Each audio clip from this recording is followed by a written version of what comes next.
You know, John, talking about this fight with Adrien Broner, of course, everybody I talked to, the way they envision you beating them is knocking them out. But could you also see yourself out working it for 12 rounds and getting a decision if you had to? A lot of people seem to think it's going to be a knockout, but could it be a different outcome also?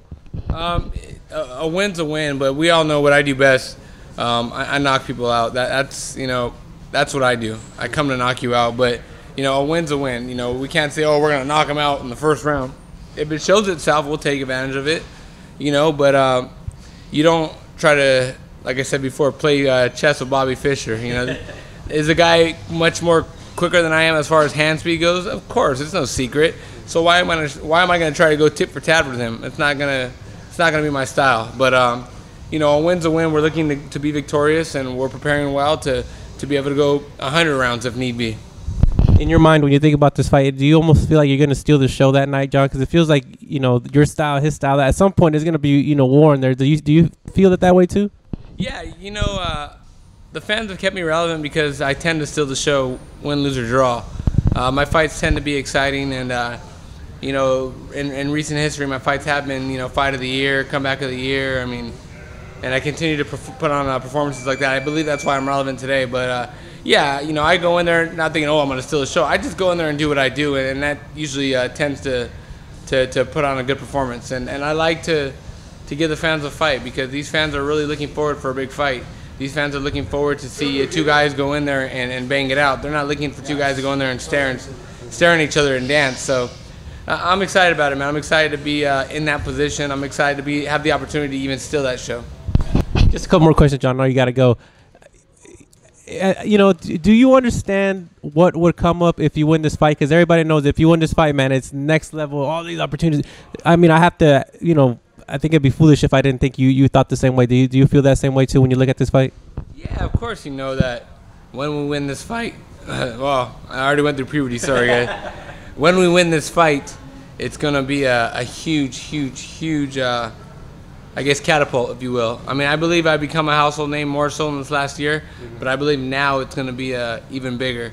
So I'm excited, man. But again, we don't look at that as pressure. We look at that as we got here.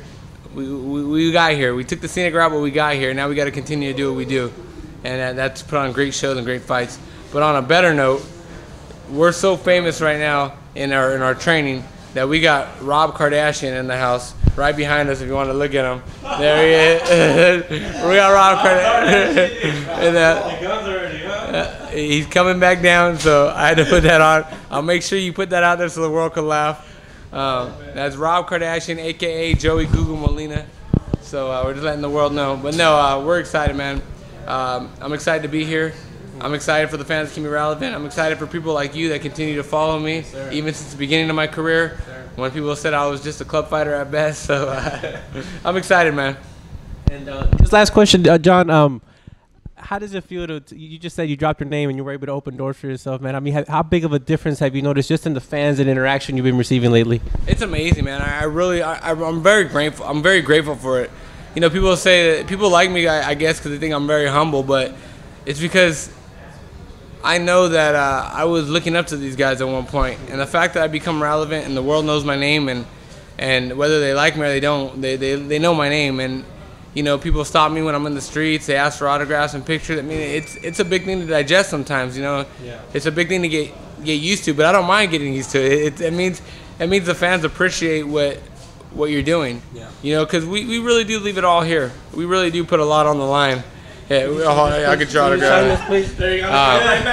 But no, it really is. It's exciting, man. It's exciting for my family, and it feels good to be appreciated for what we've accomplished and how we fight in the ring. I'm very thankful, man. I want to say thank you to all the fans that's always supported me. I want to say thank you to all the people that talk crap about me and said I suck, because if they're talking about me, that means I'm still relevant. So it's good, but. I want to be an example and an inspiration to anybody in the sport that was ever told they couldn't make it.